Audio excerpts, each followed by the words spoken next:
찬송가 94장입니다.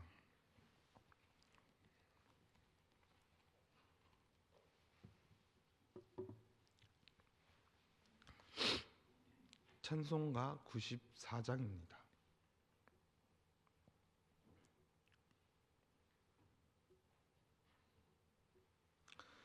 주 예수보다 더 귀한 것은 없네. 이 세상 부귀와 바꿀 수 없네. 영주 군내 대신 돌아가신 놀라운 사랑 잊지 못해.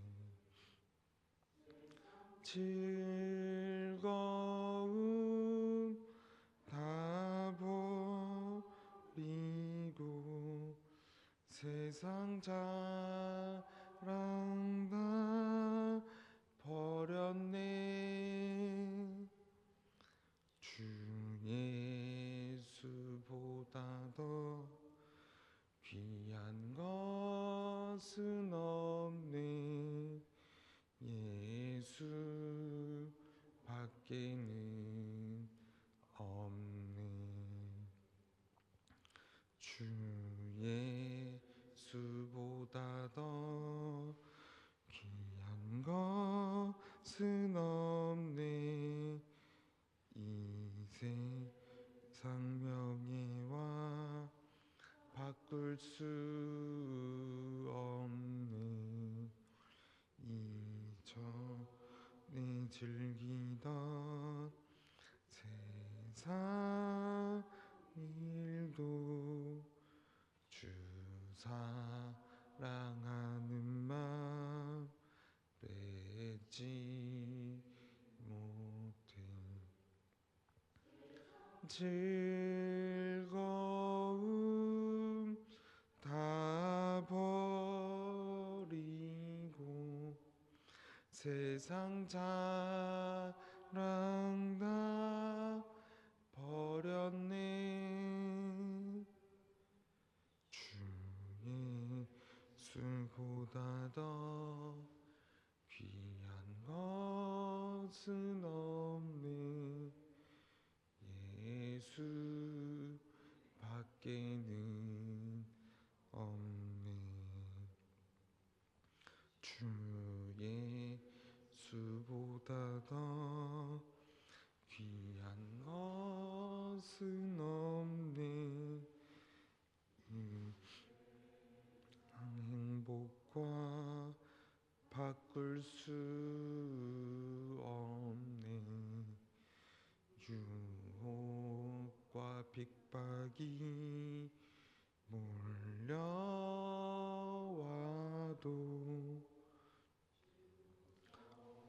이는 내 맘 변치 세상 즐거움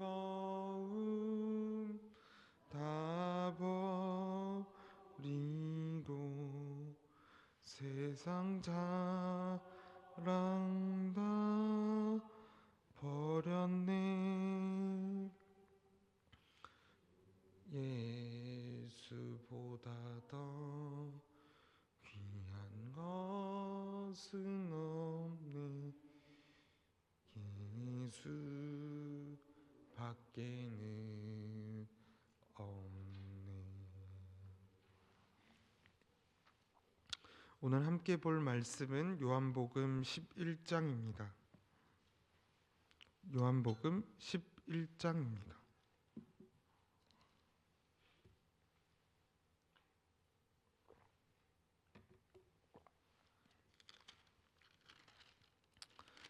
한 절씩 번갈아 가면서 교독하여 읽고 마지막 절은 합독하여 읽도록 하겠습니다. 어떤 병자가 있으니 이는 마리아와 그 자매 마르다의 마을 베다니에 사는 나사로라.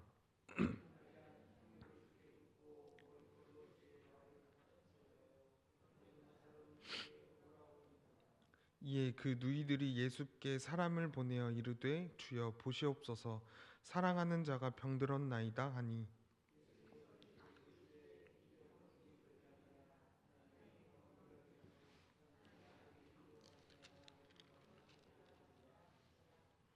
예수께서 본래 마르다와 그 동생과 나사로를 사랑하시더니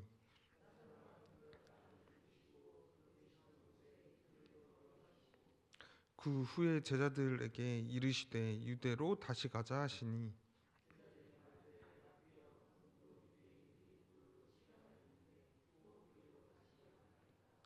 예수께서 대답하시되 낮이 12시간이 아니냐 사람이 낮에 다니면 이 세상의 빛을 봄으로 실족하지 아니하고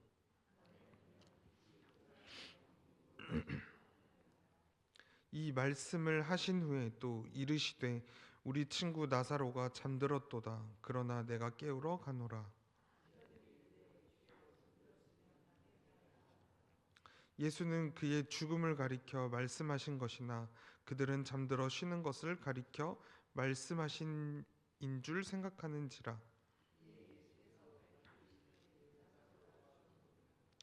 내가 거기에 있지 아니하는 한 것을 너희를 위하여 기뻐하노니 이는 너희로 믿게 하려 함이라. 그러나 그에게로 가자 하시니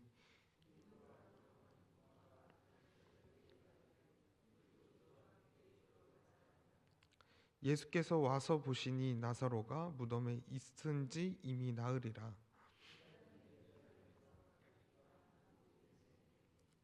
많은 유대인이 마르다와 마리아에게 그 오라비의 일로 위문하러 왔더니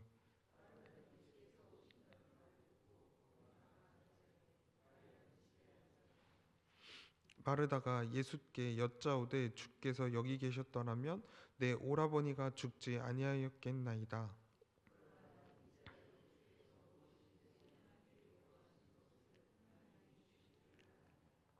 예수께서 이르시되 내 오라비가 다시 살아나니라.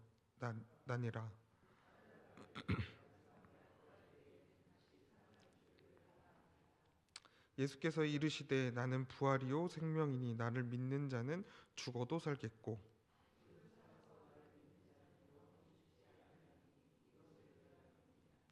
이르되 주여 그러하외다 주는 그리스도시요 세상에 오시는 하나님의 아들이신 줄 내가 믿나이다.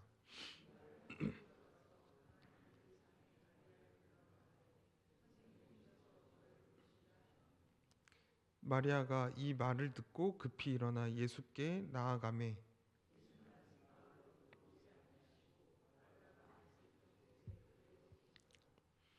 마리아와 함께 집에 있어 위로하던 유대인들은 그가 급히 일어나 나가는 것을 보고 곡하러 무덤에 가는 줄로 생각하고 따라가더니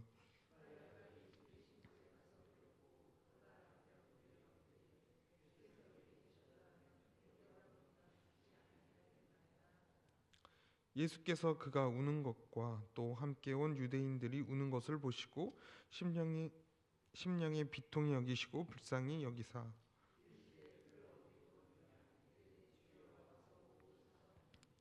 예수께서 눈물을 흘리시더라.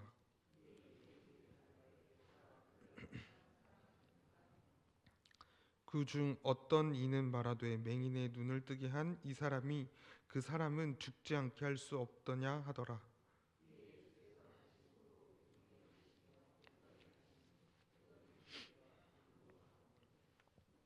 예수께서 이르시되 돌을 옮겨 놓으라 하시니 그 죽은 자의 누이 마르다가 이르되 주여 죽은 지가 나흘이 되었음에 벌써 냄새가 나나이다.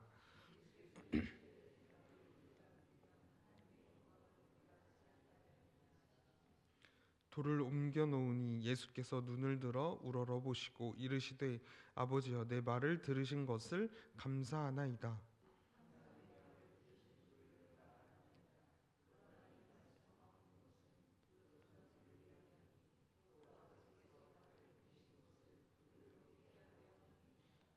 이 말씀을 하시고 큰 소리로 나사로야 나오라 부르시니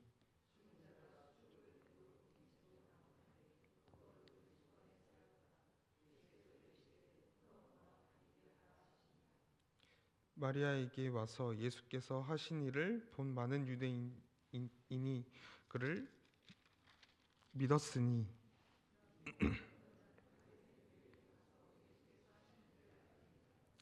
이에 대제사장들과 바리새인들이 공회를 모으고 이르되 이 사람이 많은 표적을 행하니 우리가 어떻게 하겠느냐.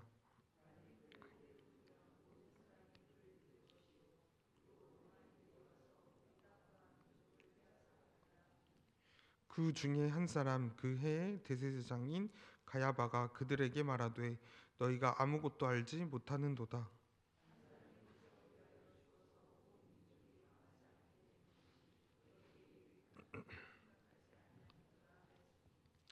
이 말은 스스로 함이 아니요 그 해의 대제사장이므로 예수께서 그 민족을 위하시고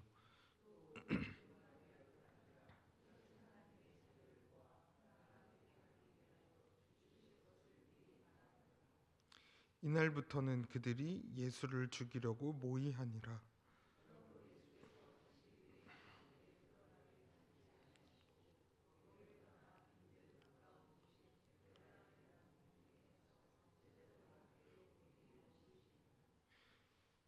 유대인의 유월절이 가까움에 많은 사람이 자기를 성결하게 하기 위하여 유월절 전에 시골에서 예루살렘으로 올라갔더니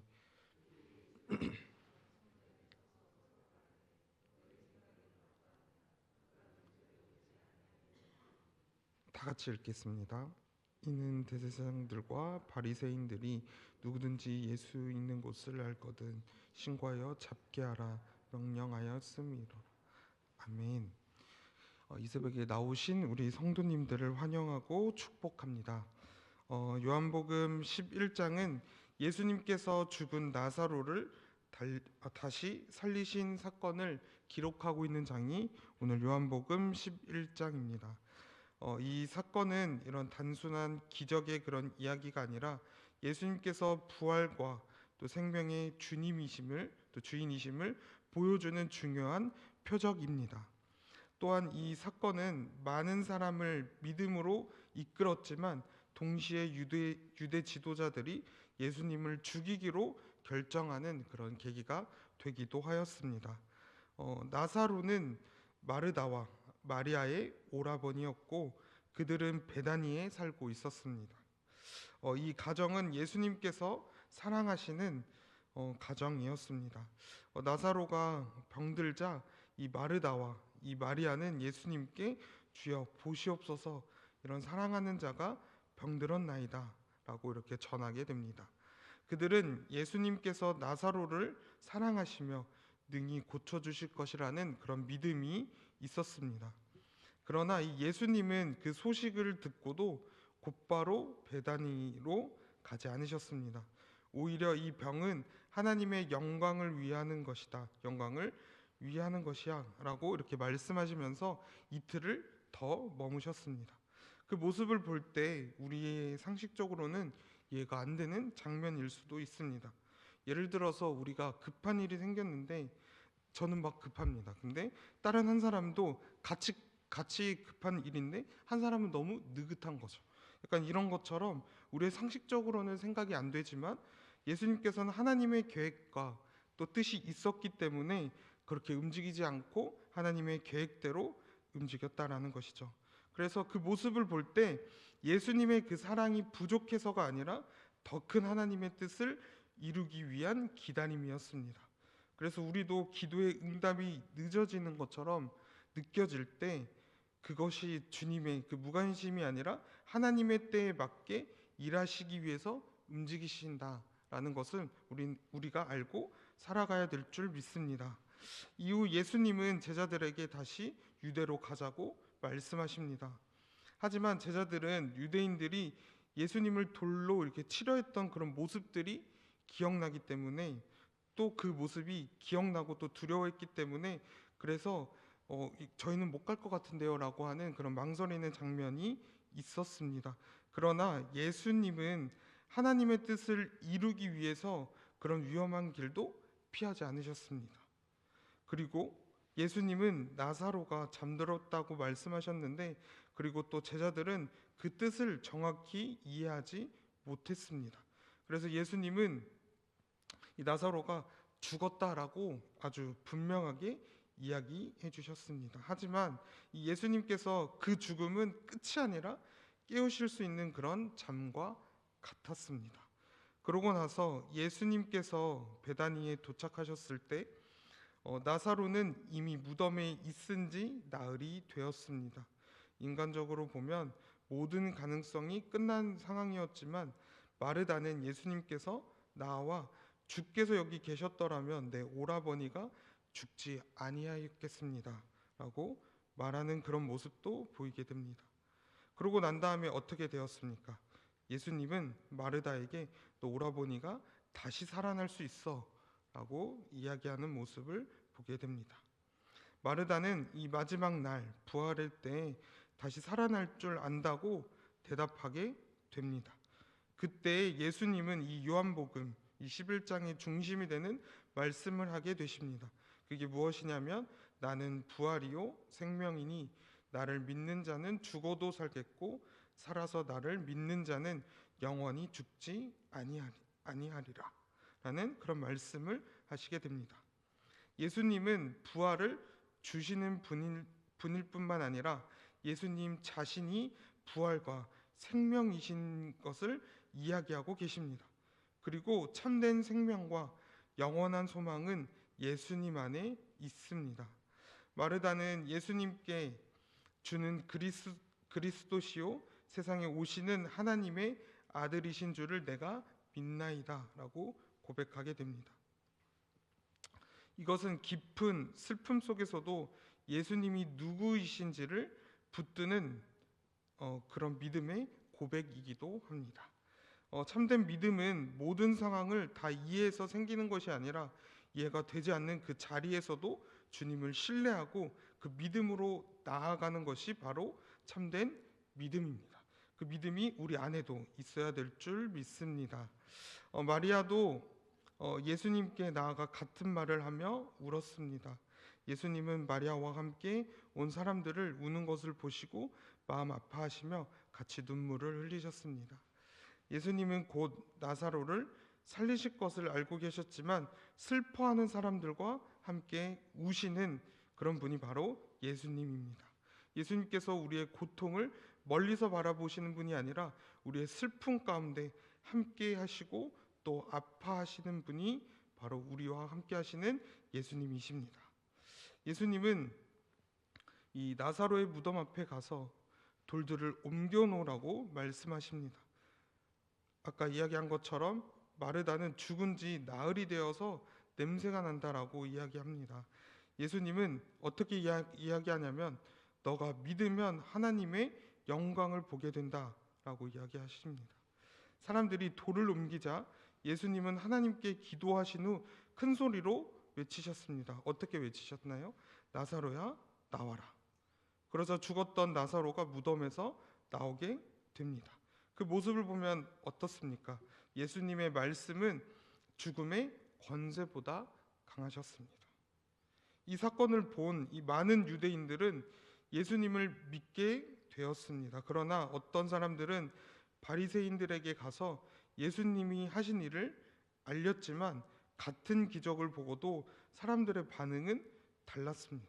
어제 이야기한 것처럼 그 이야기를 했을 때 그 사건을 봤을 때 어떤 사람은 믿기도 하고 어떤 사람은 오히려 안 믿는 사람들이 생긴 것처럼 오늘도 똑같았습니다. 어떤 사람은 믿음으로 나아갔고 어떤 사람은 예수님을 경계했습니다.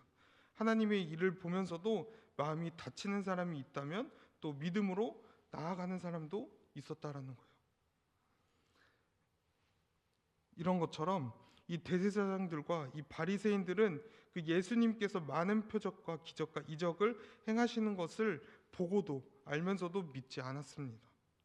오히려 사람들이 예수님을 따르게 되면 자신들의 그 자리가 위험하기 때문에 또 그 민족의 그 안전이 위협받을까 봐 오히려 더 두려워했습니다. 그때 대제사장 가야바는 한 사람이 백성을 위해 죽는 것이 낫겠다라고 이야기하게 됩니다. 그는 정치적인 생각과 그 판단으로 말했지만 그 말은 예수님께서 많은 사람을 살리기 위해 십자가에서 죽으실 것을 예고하는 말이 되기도 하였습니다. 그날부터 그 사건 이후로 유대 지도자들은 예수님을 죽이려고 모의했습니다. 나사로를 살리신 생명의 사건이 오히려 예수님의 죽음을 향한 길을 열게 된 것입니다. 그러나 이 예수님은 죽음은 실패가 아니라 많은 사람을 살리기 위한 하나님의 그런 구원의 계획이었습니다. 그래서 이 요한복음 11장은 어떤 핵심적으로 이야기하면 어떤 이야기를 이야기하고 있냐면 예수님께서 우리의 슬픔에 함께 눈물을 흘리시는 분입니다. 동시에 죽음을 이기시는 부활과 생명의 주님이심을 보여주는 장이 바로 오늘 요한복음 11장입니다. 그래서 그 모습을 볼 때 우리는 어떻게 살아가야 하냐면 성도는 절망의 자리에서 예수님을 끝까지 바라보아야 합니다. 어떤 상황으로 판단하고 계산하는 것이 아니라 그런 자리일지라도 예수님을 끝까지 바라보며 그 믿음으로, 참된 믿음으로 살아가야 합니다. 그리고 주님은 우리의 아픔을 외면하지 않으십니다.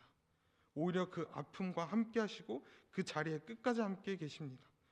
그리고 우리의 생각과 또 우리의 그 때를 우리의 생각으로 계산하겠지만 그것이 아니라 하나님의 계획과 하나님의 때에 하나님의 영광을 드러내신 분이심을 우리는 믿고 따라가야 할 줄 믿습니다. 그래서 우리 오늘 하루 살아갈 때 우리의 생각과 또 우리의 그 생각으로 인해서 움직이는 것이 아니라 또 우리의 상황이 힘들지라도 이거 언제쯤 우리의 이 상황이 해결될까? 이때였으면 좋겠는데 라고 생각하는 것이 아니라 하나님의 그 계획을 믿고 하나님의 그 계획이 분명히 있을 거다. 또 하나님께서 이 상황을 하나님의 때에 분명히 이루어 주실 것이다 라는 그 믿음으로 나아가야 합니다. 그래서 그 믿음으로 오늘 하루 승리하는 삶을 살아가게 하여 주시고 우리가 지금 이 상황이 힘들고 어려운 상황이 있을지라도 하나님께서는 예수님께서는 꼭 우리의 그 아픔을 함께 하시고 아신다라는 그 사실을 또 그 아픈 상황을 우리를 위로해 주시고 또 우리와 함께 해 주신다라는 것을 잊지 않고 살아가는 또 그런 하루가 되시기를 또 소망하고 축복합니다. 이 시간 저희 잠깐 한번 같이 기도했으면 좋겠습니다.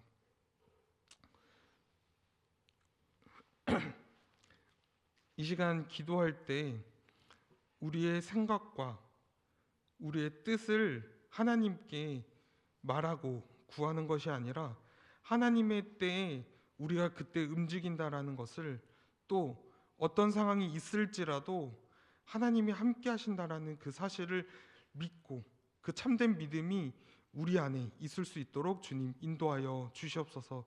그래서 우리가 끝까지 예수님을 붙들며 그 뜻을 바라보며 우리가 나아갈 수 있도록 주님 인도하여 주시옵소서. 지금 나의 그 상황이 정말 힘들고 어려울지라도 하나님께서 우리와 함께 하시고 예수님께서 우리에게 그 큰 위로를 주신다라는 것을 우리가 그 믿으며 나아갈 수 있도록 주님 도와주시옵소서. 라는 이 기도 제목을 가지고 우리 잠시나마 우리 한번 같이 기도하도록 하겠습니다. 하나님 아버지 감사합니다. 우리의 생각과 우리의 때를 기다리는 것이 아니라 하나님의 때를 기다리며 나아갈 수 있도록 주님 인도하여 주시옵소서. 우리가 힘들고 어려운 상황이 있을지라도 하나님께서 그 아픔과 또 그 아픔을 함께 하신다라는 사실을 오늘 말씀을 통해 알게 되었습니다. 우리를 위로하시는 그 예수님 우리를 위로하여 주시고 그 상황을 우리의 생각과 우리의 판단으로 하지 않게 하여 주시옵소서. 하나님 때에 하나님의 계획하심이 이끄실 것이라는 그 믿음으로 나아가게 하여 주시고 절망하지 않게 하여 주시고 그 기쁨과 그 소망을 가지고 항상 예수님만 바라보며 살아가게 하여 주시옵소서.